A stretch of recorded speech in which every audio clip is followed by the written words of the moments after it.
اخر مداخله اذا اللي عندنا هي ديال السي رشيد الهدى، مهندس استاذ في المدرسه الوطنيه للهندسه المعماريه بمراكش. غادي يتكلمنا عن موديل دو ريستوراسيون dans la médina de Marrakech. تفضل. Salam alaikum. Mesdames et messieurs, bonjour.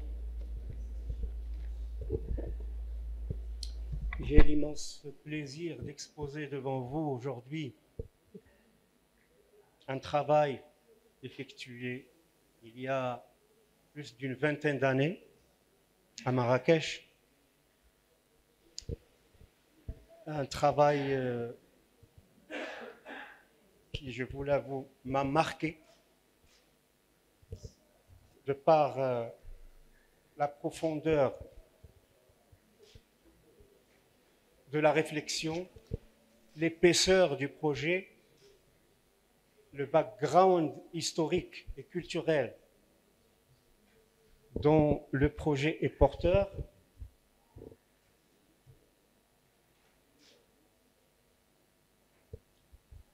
Il s'agit de Darb el-Larj, connu dans la littérature marrakchi sous le nom de Maristan Taïr. Et je vais vous le présenter selon un plan en 4 parties, on va dire en 5 parties, puisque la réalisation et l'utilisation font partie normalement de tout projet architectural bien mené. Malheureusement, je ne pourrai pas vous parler de l'utilisation. Il faudrait peut-être inviter les utilisateurs actuels. C'est eux qui seront le plus habilités à parler du projet et de leur vécu dans ce projet. Je vais commencer d'abord par vous faire connaître le maître de l'ouvrage.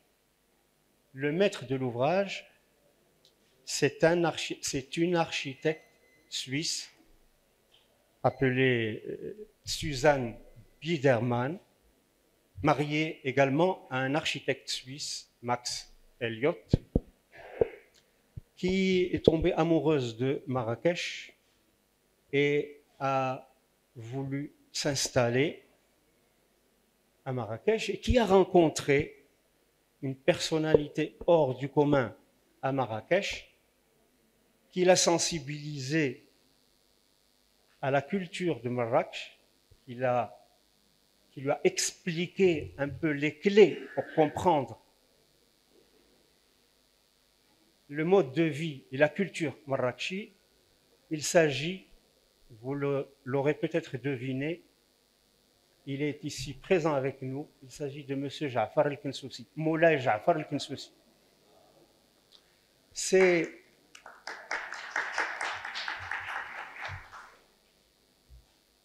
les écrits parlent mieux que la parole. À l'époque, Ja'far el-Kensoussi, je m'excuse déjà sur le plan.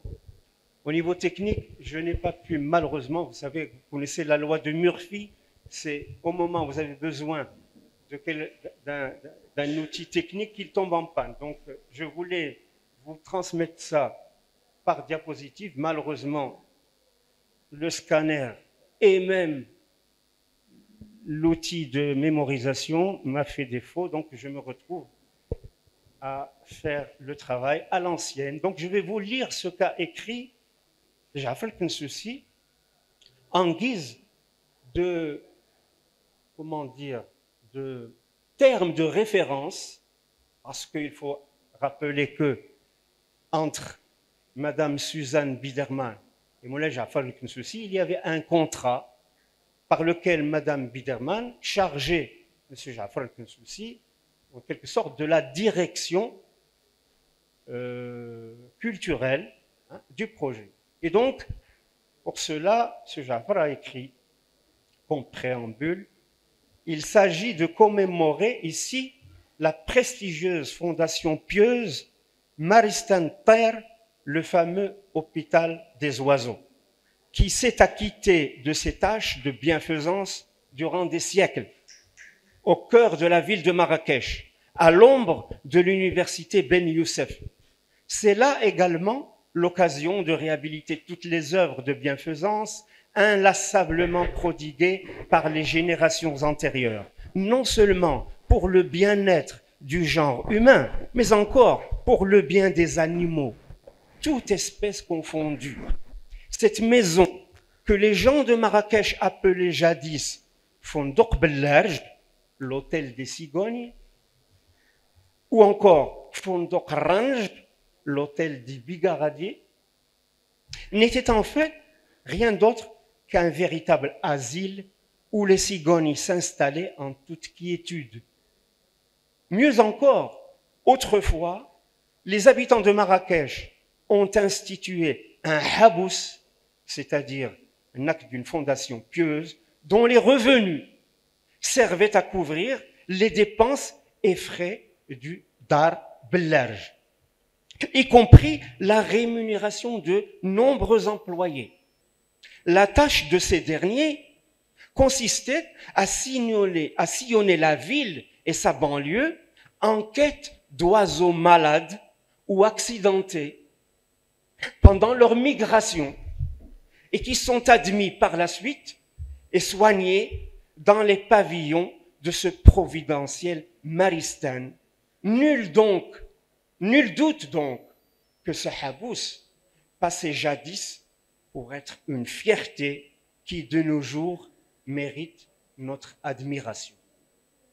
Les efforts déployés visent la participation à la réhabilitation du quartier Zaouit Lahdar, en plein cœur de la vieille cité. C'est aussi dans ce cadre que s'inscrive la restauration du Dar el-Menebhi, qui abrite désormais le musée privé de Marrakech et de celle de la vieille madrasa de Ben Youssef.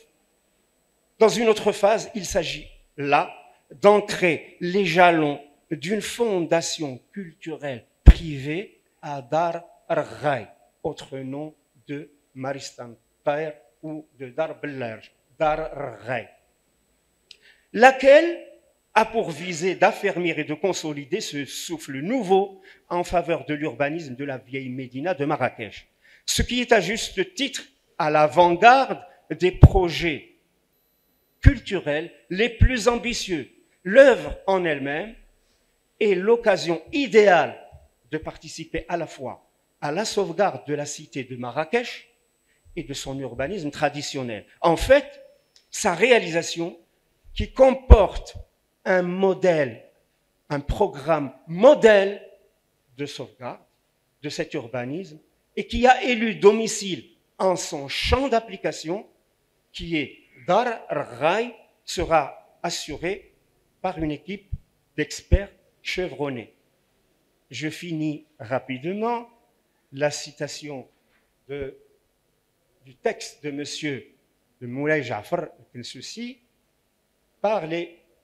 donc je conclus par les buts assignés à cette fondation culturelle. Parmi les buts de cette fondation culturelle figurent l'encouragement et la compréhension du programme du royaume et en particulier du domaine de l'urbanisme traditionnel. Ce programme dans lequel la priorité est accordée aux questions ayant trait à la Médina englobe aussi la littérature, la sagesse, les beaux-arts, la calligraphie, le cinéma et la musique.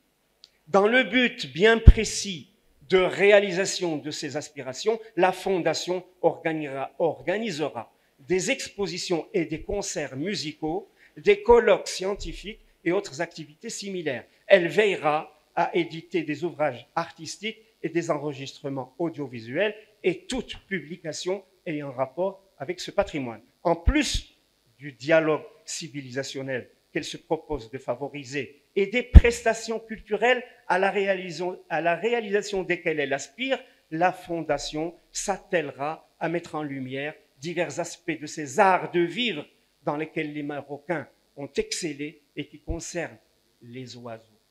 Parmi ces arts nobles, il y a lieu de citer la fauconnerie.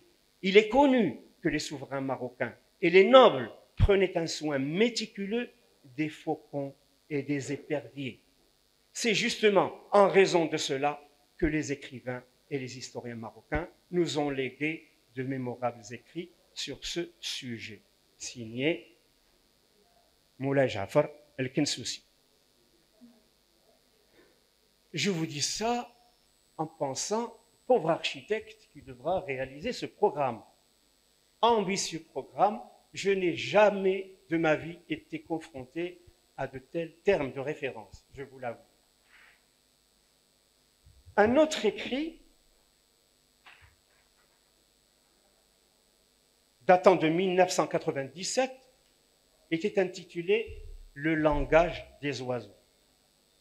Sous-titre « L'oiseau et son maître amoureux ». La quête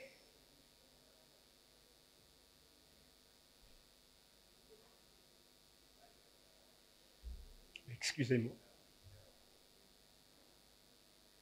La quête de l'oiseau est un art royal.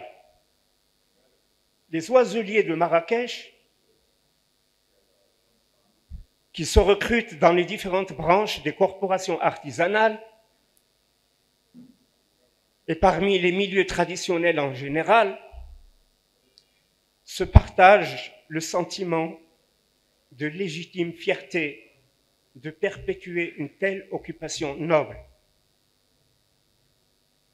L'évocation de leur dévouement prend souvent le raccourci de l'humour fin des gens de la Cité Rouge. D'ailleurs, leur grand diwan, qu'est le Melhoun, conserve bien le souvenir d'élégantes empoignades et des surenchères mémorables dans la voix d'amour des oiseaux. Si la compréhension effective du langage des oiseaux relève en propre des prérogatives des prophètes et des awliyas, chérir modestement son oiseau rare, dans certains cas, devient un exercice de maîtrise de soi, et mieux encore, débouche sur une vie contemplative.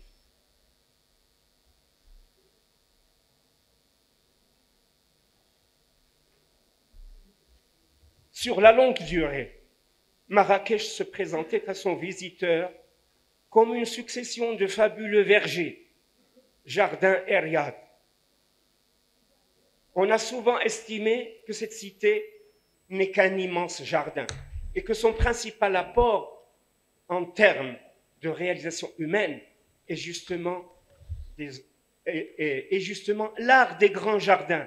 Cela expliquerait en partie la présence à Marrakech des oiseaux chanteurs gratifiés de leur riche et étonnant éventail d'accents. En effet, l'oiselier chevronné reconnaît avec facilité si le très estimé Chardonneret avait pris l'accent des jardins de l'Agdal, de la Mamounia, ou encore s'il a pris son envol des jardins environnants. Une fois la reconnaissance établie, le dialogue peut commencer. Et le dernier témoignage qui me sert de terme de référence a été écrit par un journaliste, Jean-Pierre Tagornet, qui reprend le titre d'un film qui était sorti à l'époque, intitulé «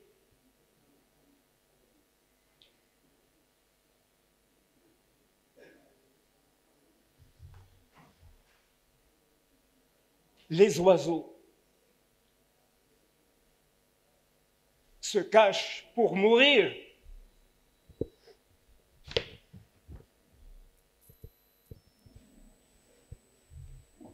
Gustave Le Bon écrivait « Jamais on ne voit un arabe maltraiter un animal, ainsi que cela est généralement la règle chez nos charretiers et cochers européens. »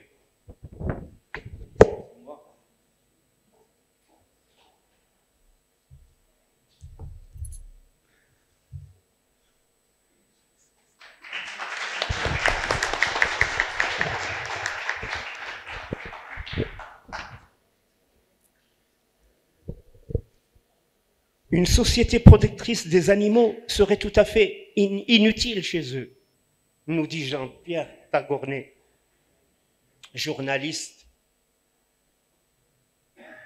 à la revue L'Insolite, je crois, hein, Environnement. Les temps ont bien changé. Les esprits mal intentionnés seraient tentés de dire qu'il s'agit là d'un fantasme orientaliste. Pourtant, le cœur de la Cité Rouge abrite les vestiges d'un havre de paix pour des hôtes d'un genre particulier. Lorsque vous avez l'honneur de sonder la mémoire infaillible des seigneurs de Marrakech, vous accédez à un monde défunt dans les faits, mais bien vivant dans les âmes. Si l'histoire de Darb el-Lerj, la maison de la cigogne, tient de la légende, son existence est cependant bien réelle. Darb el-Lerj était un maristan, hôpital, pour les oiseaux. Aujourd'hui, lorsque vous poussez la porte de ce palais désaffecté, il faut être initié et il faut écouter afin de saisir la beauté d'un tel lieu.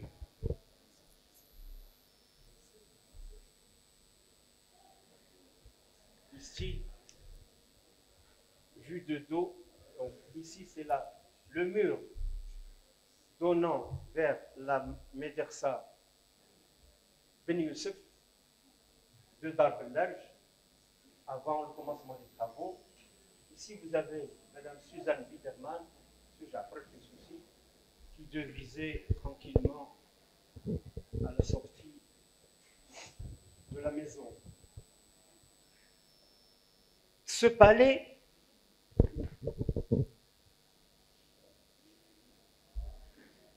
ici vous avez le Ma'alem Abdelkader, dont on parlera par la suite. Voilà comment se présentait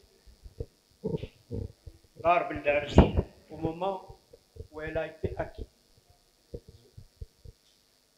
Ce palais était un bien habous qui, selon les dires du linguiste Sidi Ahmed Sharqawi, remonte à avant le règne des Saadiens. Les habitants de Marrakech et ceux de la plaine du Haouz recueillaient les oiseaux malades ou blessés, plus particulièrement les cigognes, et les apportaient dans cet hospice insolite jouxtant la médersa Ben Youssef.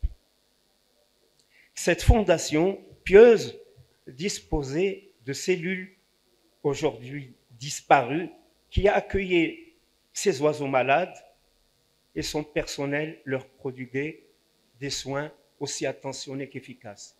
Hélas, les belles histoires ont toujours une fin. Une belle histoire qui a pris fin. Ce patrimoine oublié, cette mémoire enfouie, cette merveilleuse institution qui caractérisait si bien la noblesse d'âme et l'œuvre de bienfaisance, ne pourrait-elle pas être réhabilitée? Pourquoi ne pas renouer avec sa vocation première et en faire un lieu de rencontre convivial, à l'image de la séquence intitulée « Le langage des oiseaux » orchestrée par les oiseliers de Marrakech, chaque printemps lors des fameuses Mawsimiyat. Ou alors, ne pouvons-nous pas imaginer une fondation en l'honneur des oiseaux qui pourrait réhabiliter l'art chevaleresque de la fauconnerie arabe qui a su séduire la noblesse européenne? Peut-être sont cela des idées que d'aucuns trouveront rétrogrades, mais ce genre de fondation n'existe-t-il pas en Occident? N'accueille-t-il pas des milliers de visiteurs? En attendant, l'hôpital est devenu le cimetière des oiseaux. En effet, des centaines de pigeons viennent rendre leur dernier souffle dans ce riad abandonné, à l'abri de remarques, des regards indiscrets. Ils se laissent mourir, savourant la parole de l'Attar. J'ai discouru tant que ces oiseaux ont été en marche. Mais mon discours est arrivé à ce point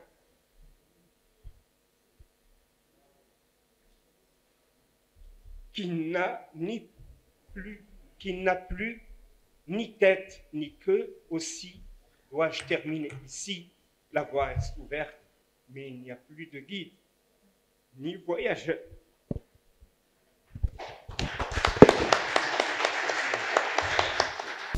الان السيد الرئيس بعدا سي رشيد خصو يختم. Alors, donc cette première partie émouvante, vous m'excuserez, qui consistait à présenter le maître d'ouvrage et le programme du maître d'ouvrage. Après, il fallait parler du maître de l'œuvre, c'est-à-dire de l'architecte. Comment un architecte peut-il, comment doit-il, comment peut-il résoudre l'équation qui lui est posée, à savoir un bâtiment atypique dont la fonction atypique est attestée durant l'histoire. Quel sens cela a-t-il aujourd'hui de dire nous allons dédier tout un bâtiment à un animal? D'autres esprits curieux pourraient dire mais pourquoi les animaux? Occupons-nous d'abord des hommes. Et d'un autre côté, à l'époque aussi, toute la problématique générée par la présence du patrimoine historique en milieu urbain, où tout le monde, tous les décideurs, toutes les gens ayant le pouvoir de la parole et de l'action dans ce pays pensaient que il y a des choses plus urgentes que de maintenir sur place de vieilles pierres cimentées avec du ciment, etc. Et donc là, il y a tout, si vous voulez, c'est la formation et l'expertise et ce que j'ai appris auprès de mes maîtres et de mes enseignants qui a joué, quoi.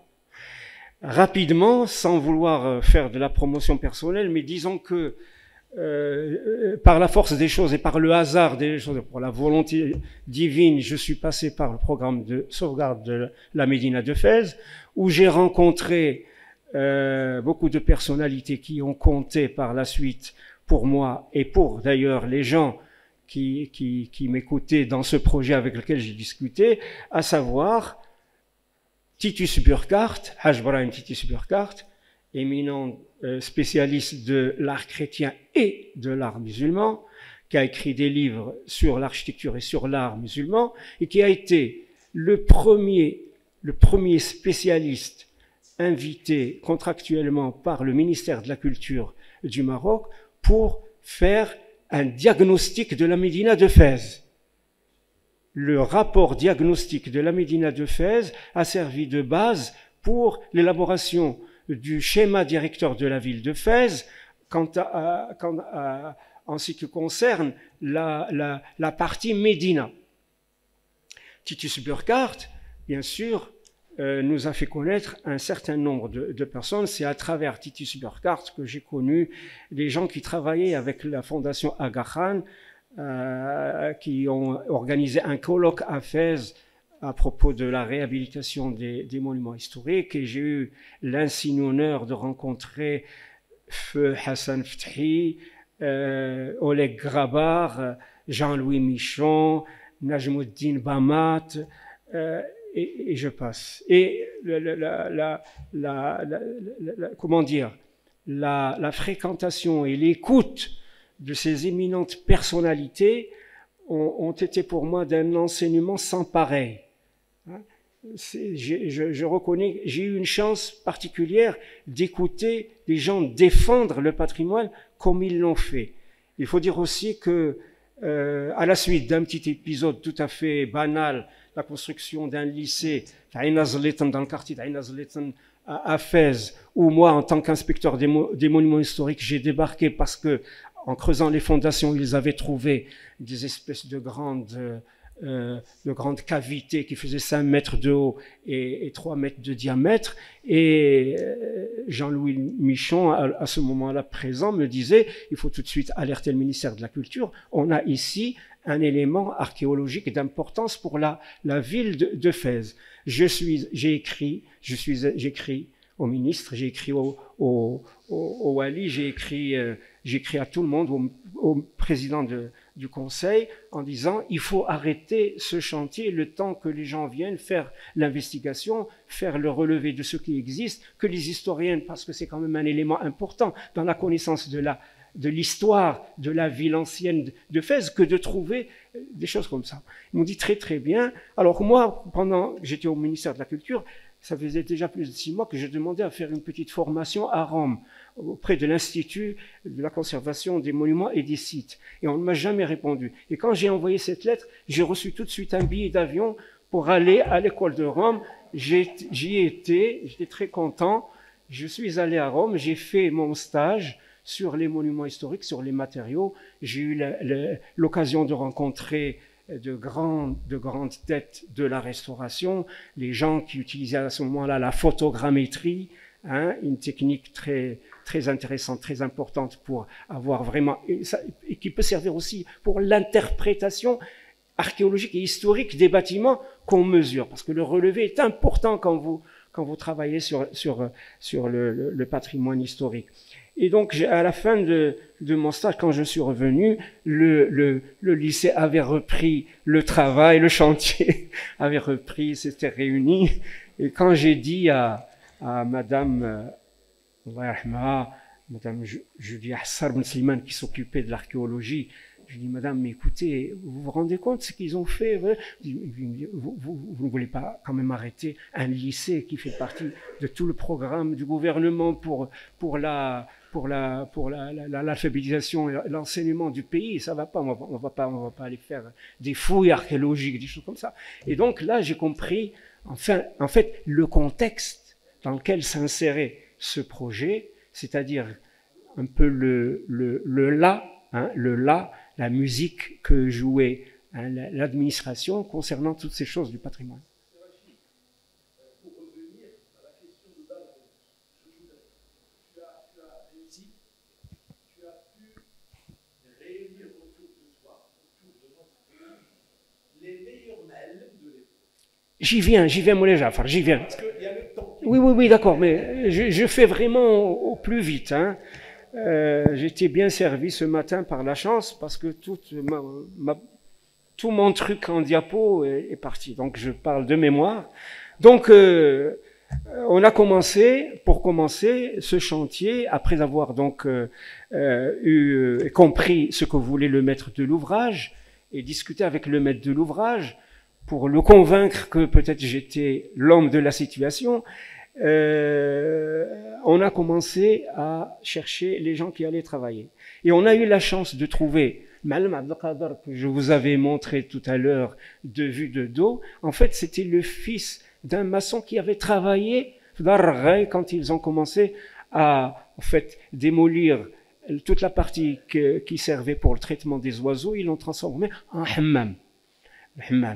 Hammam au sous-sol. Petite parenthèse, le sous-sol de Darb el-Larj est à moins de 4 mètres du niveau du sol actuel, ce qui laisse supposer pour les archéologues, pour les historiens, dont Hamid Tariki, que c'est un bâtiment qui est contemporain de l'Aqba al-Moravide, puisqu'il est le sol de ce bâtiment est du même niveau que l'Aqba al-Moravide. C'est un argument de taille pour justifier l'assignation de ce bâtiment au niveau de sa datation historique. Il provient de l'époque almoravide, certainement. Bon, Suzanne Biderman a fait une analyse au carbone 14 du ruine du Hammam. Elle a dit que ça datait d'il y a 4 siècles. Mais ça veut dire que c'est une reconstruction. C'est les gens qui ont travaillé. On a eu donc ce monsieur, Malam Abdelkader, qui nous a sauvés in extremis d'une impossibilité, parce que quand il s'agissait de déterminer comment allait-on démolir parce que le hammam était subdivisé en petites cellules, en petits murets en briques traditionnelles, et on ne comprenait pas très bien comment on allait pouvoir dégager toutes ces murets. Peut-être qu'ils étaient porteurs, et on avait peur que tout soit démoli. Donc on a fait appel au LP2E, au laboratoire, qui nous a envoyé, malheureusement, bon, je ne peux pas vous montrer le devis, il nous a envoyé un devis dans lequel il y avait le déplacement d'un ingénieur et d'un aide-ingénieur et toute la machinerie et les instruments pour quelque chose comme 30 millions de centimes. Or, Ma'alem Abdallah a été payé à 100 dirhams par jour. Et Ma'alem Abdallah, quand je lui dis, est-ce qu'on peut démolir? Il m'a dit, oui, oui. Le mur est chaud. Il me dit, le mur, ça veut dire que c'est le grand mur qui supportait était chaud. Ça veut dire c'est un mur porteur. On peut démolir ce qu'il y avait à l'intérieur. Et donc, ce qu'on a fait, enfin, prudemment, 50 cm par 50 cm par jour, et on revenait le lendemain pour voir s'il n'y avait pas des fissures dans les plafonds pour éviter que tout s'effondre. Et finalement, on a pu dégager le hammam grâce à l'expertise du Ma'alem Abdallah. On a compris que le laboratoire ne pouvait pas nous être de grande utilité, et on a continué comme ça, plusieurs péripéties. Je vous ai cité juste, je vais citer deux. Premièrement, donc il fallait quand même introduire les éléments nécessaires au niveau de la technique, à savoir il fallait chauffer les plafonds, les sols, parce que les grandes salles du rez-de-chaussée étaient destinées à recevoir des expositions, donc il fallait chauffer. On a donc utilisé une dalle, une petite couche de 5 cm de béton sur laquelle on a mis du liège et on a mis un serpentin avec une société et un chauffe-eau solaire pour pouvoir chauffer par le sol ces bâtiments. Et la troisième chose, c'est que quand on a fait la couverture, parce que bon, il y avait beaucoup de plafonds qui étaient effondrés, les pigeons avaient habité les plafonds étaient effondrés, il fallait reconstruire les plafonds. On les a fait avec les menuisiers. J'ai quelques diapos pour juste montrer comment on a pu voir comment étaient faits les plafonds à travers l'analyse de ce qui était en ruine. On va les voir rapidement, juste je finis ce que j'ai à dire maintenant. Et donc, à la suite de ça, on a couvert. Oui, on va le faire tout de suite. À moi, 10 secondes. 10 secondes. D'accord ? Donc, on a couvert en DES pour faire l'étanchéité. On a fait du DES, c'est-à-dire du sable, un mortier de sable avec de la chaux qu'on a damé jusqu'à ce que le lait de chaux monte. Et comme ça, on a fait une étanchéité. Et c'était pendant le mois d'août. Et il y a eu un grand orage, mais un orage carabiné, la nuit. Et je me suis dit, je suis foutu. Le plafond va prendre de l'eau, tout le plafond en bois de cèdre va prendre de l'eau, etc. Le lendemain, je suis venu, le cœur serré, voir qu'est-ce qu'il y avait. Il n'y avait pas une goutte. Le DES avait joué son rôle d'étanchéité et j'étais très soulagé et très conforté dans le fait d'utiliser justement les matériaux traditionnels. Je ne parle pas du choix de la chaux parce qu'il y avait la chaux qu'on vendait qui était très blanche alors que la chaux avec laquelle c'était fait, elle était mélangée avec un peu de terre. Donc au niveau de la couleur, il fallait quand même respecter ça et donc on a acheté de la chaux qu'on transportait par comment on appelle ça, sfara, c'est-à-dire un escadron de petits ânes, les petits ânes, pas les grands, les petits ânes qui peuvent se faufiler dans les ruelles de la Médina et qui transportaient l'équivalent, toute Sfara transportait 1 demi-mètre cube de gravats pour évacuer. Il fallait tout ça. C'est comme ça qu'on l'a fait à la petite cuillère et c'est comme ça aussi qu'on a ramené la chaux à l'intérieur, qu'on a tamisé, on a fait le lait de chaux à l'ancienne, mélangé, pas de ciment, surtout pas de ciment pour les mortiers, etc. Donc, je finis rapidement en vous montrant je continuerai avec le commentaire, mais en moins d'une minute.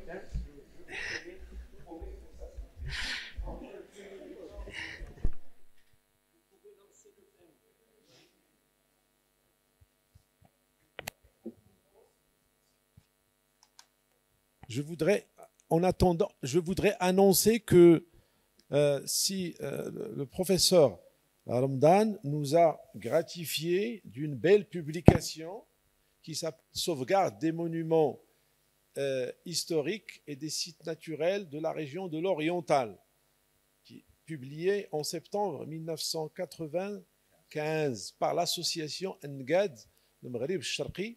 Merci beaucoup, professeur. Ça va rejoindre la bibliothèque de l'association.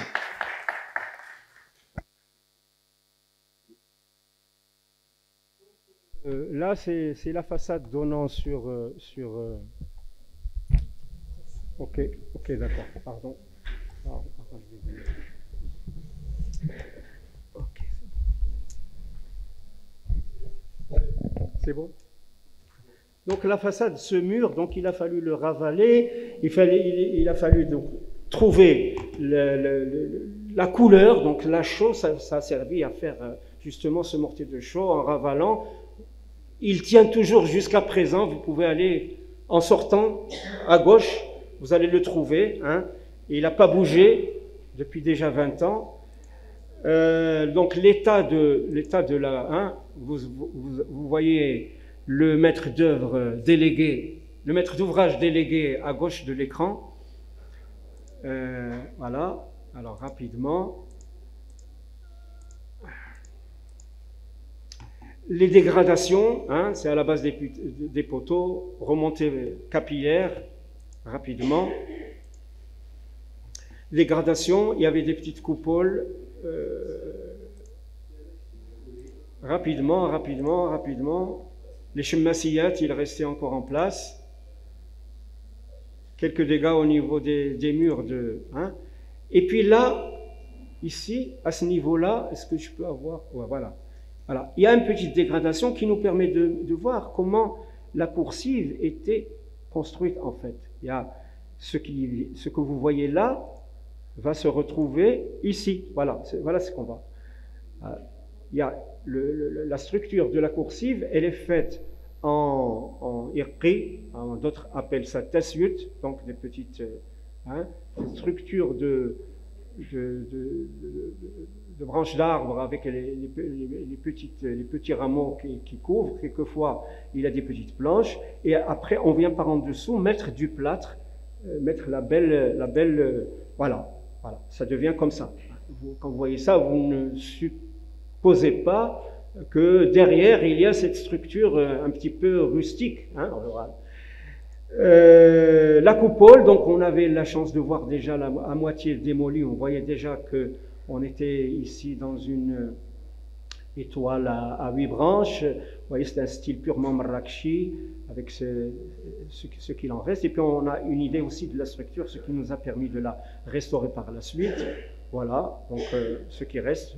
La lecture des ruines est importante par la suite pour pouvoir proposer quelque chose qui soit cohérent avec le... Alors, dans la réalisation, voilà, le chauffage par le sol, rapidement, et puis le Gbass, l'amine, c'est l'amine des Gbassa, c'est-à-dire le chef de la confrérie des Gbassa qui travaille avec son frère, et là il est en train de faire un arbre de vie à la commande express de Suzanne Biderman, qui voulait, en tant qu'architecte, elle voulait avoir un arbre de vie. Elle leur a fait la commande express, c'était commande hors budget, parce que c'est moi qui gérais le budget, donc c'est elle qui l'a payé directement. Et le Ma'alem Al-Gbass, j'ai eu aussi avec lui des choses à dire, on pourrait en discuter pendant longtemps, surtout qu'il n'y connaissait rien au niveau de la comptabilité. Moi, je devais rendre des comptes, etc. Il fallait traduire ce qu'il disait pour pouvoir le remettre dans un rapport pour le transmettre au maître d'ouvrage. Les dégâts, alors les plafonds, hein, sous les plafonds en bois, voilà, les plafonds en bois, on faisait en fait, après, il y a ce genre de plafond et il y a le plafond que vous avez vu, qui n'est pas en bois, qui est en plâtre, en plâtre. Voilà, les plafonds réalisés par les menuisiers que connaissait le Ma'alem, hein, c'est le Ma'alem. Oui. J'ai fini. Ah, il s'est glissé par mégarde, vraiment, indépendamment, une image d'une terrasse. Et dans cette terrasse, ce que vous voyez, nous sommes dans la maison propriétaire. Nous sommes en train de photographier le mur mitoyen avec le voisin. Et la poutre du voisin déborde vers le propriétaire. Alors, il y a d'aucuns qui se disent, mais quel scandale, il se permet comme ça de chevaucher, etc. En fait, non. C'est l'illustration d'un grand principe de l'organisation architecturale et sociale de la Médina, c'est le principe du voisinage. C'est quelque chose qui est réglementé par la loi coranique. Il y a des hadiths du prophète. La yamna'u ahadakum jarahu an yaghriza khashaban.